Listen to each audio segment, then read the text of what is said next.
Le déclenchement par Donald Trump d'une guerre commerciale, avec son lot de représailles annoncées ou à venir des autres pays, a fait chuter les bourses mondiales et le prix du pétrole mondial. Pourquoi ? Premier élément de réponse, cela crée de l'incertitude économique.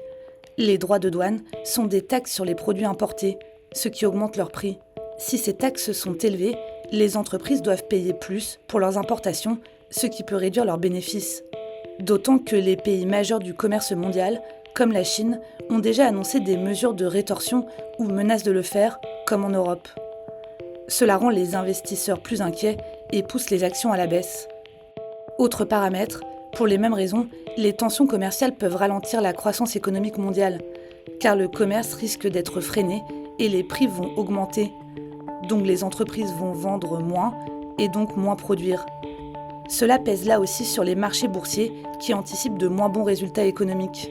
Conséquence, depuis l'annonce de Donald Trump, de nombreuses places financières ont chuté. Pour la seule journée de lundi, la bourse de Hong Kong a perdu plus de 13%, du jamais vu depuis une crise financière en 1997.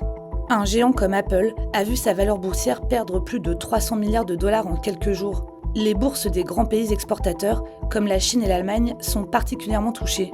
Au Royaume-Uni, plus épargné par les droits de douane, la bourse de Londres limite davantage les dégâts. Et le pétrole ? Une économie mondiale qui ralentit a besoin de moins d'énergie et de matières premières, et donc notamment de pétrole. Le marché anticipe une baisse de la demande et donc des prix.